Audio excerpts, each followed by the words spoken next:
தெனாலிராமன் கதைகள். தெனாலிராமனும் காளி கொடுத்த வரங்களும். பல வருடங்களுக்கு முன்னர் விஜயநகரத்தை மன்னர் கிருஷ்ணதேவராயர் ஆட்சி புரிந்து கொண்டிருந்த காலத்தில் ராமன் என்ற இளைஞன் தெனாலி கிராமத்தில் வசித்து வந்தான். ராமன் மிகவும் சோம்பேறியாக இருந்தான். தனது விதவை தாய்க்கு அவன் உதவி புரியாமல் இருந்தான். அவனது தாய், ராமா, போய் கொஞ்சம் விறகு எடுத்து வா, அல்லது ராமா, சமைப்பதற்கு ஏதாவது காய்கறி வாங்கி கொண்டு வா என்பாள். ஆனால் ராமனோ, அம்மா, நான் மிகவும் களைப்புடன் உள்ளேன் என ஏதாவது ஒரு பதில் கூறி தனது தாயார் சொன்ன வேலையை செய்யாமல் தட்டி கழித்து விடுவான். ஒரு வருடம் அவ்வூரில் மழை பொழியவில்லை. அங்குள்ள நதிகளும் ஆறுகளும் வற்றி பயிர்கள் வெயிலில் வாடின. அப்பொழுது ஒரு சந்நியாசி அவ்வூருக்குள் வந்தார். அவர் வந்ததும் தெனாலி கிராமத்தில் மழை பொழிந்தது. அக்கிராமத்தில் மக்கள், நமது கிராமத்திற்கு அந்த சந்நியாசி வந்ததால் மீண்டும் மழை பொழிந்தது என கூறினர். ராமன் ஏளனமாக சிரித்தான். ஊரார் கூறுவதை அவன் நம்பவில்லை. அந்த சந்நியாசி அவன் கூறியதை பொருட்படுத்தவில்லை. நான் இந்த இளைஞனுக்கு ஏதாவது நல்ல பழக்கங்களை சொல்லித்தர வேண்டும் என நினைத்த சந்நியாசி ராமனை கூப்பிட்டார். எனக்கு வயதாகிவிட்டது. எனது போதனைகளை மற்றவர்களுக்கு போதிக்க எனது காலத்திற்கு பின்னர் யாரும் இல்லை. நான் உனக்கு ஒரு மந்திரத்தை சொல்லித் தருகிறேன். அம்மந்திரத்தை மாகாளியின் கோயிலுக்குள் இரவில் சென்று 1000 முறை கூறு. காளி நீ மந்திரத்தை கூறி முடித்தவுடன் உன் முன்னே தோன்றுவாள். அவளிடம் நீ ஒரு வரம் வேண்டுமென கேள் என சந்நியாசி ராமனிடம் கூறினார். ராமனுக்கு நல்ல ஞாபக சக்தி இருந்ததால் அவன் எளிதில் மந்திரத்தை கற்றான். அன்றிரவு அவன் தனது தாயாரும் மனைவியும் உறங்கும் வரை காத்திருந்தான். பிறகு மெல்ல தனது வீட்டிலிருந்து வெளியேறி காளி கோயிலுக்குள் சென்றான். ராமன் மரியாதையுடன் வணங்கி காளியின் உருவத்திற்கு முன்னால் அமர்ந்து சந்நியாசி கற்பித்த மந்திரத்தை உச்சரிக்கத் தொடங்கினான். அவன் 1000 முறை உச்சரித்து முடித்தவுடன் காளி அவன் முன்னால் தோன்றினாள்.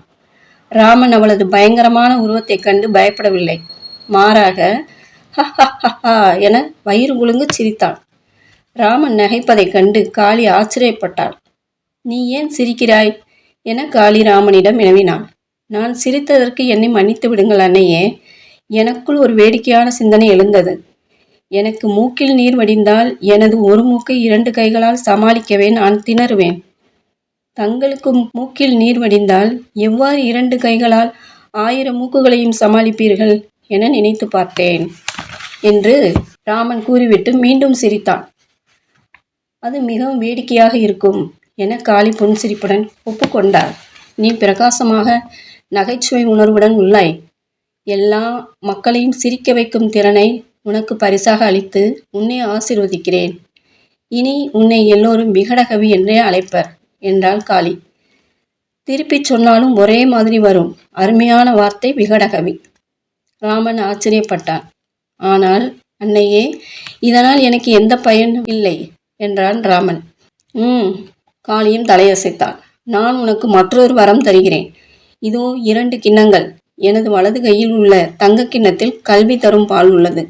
எனது இடது கையில் உள்ள வெள்ளி கிண்ணத்தில் செல்வத்தை தரும் தயிர் உள்ளது. உனக்கு எது வேண்டுமோ அதனை நீயே தேர்ந்தெடுத்துக்கொள் என கூறினார். ஒன்றில்லாமல் மற்றொன்று பயனில்லை. அதனால் 2 கிண்ணங்களுமே தேவை.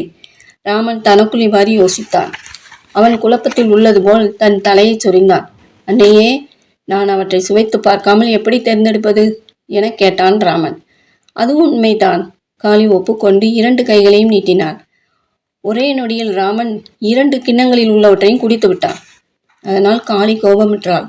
என்னை மன்னித்து விடுங்கள் அன்னையே என ராமன் பணிவோடு கூறினான்.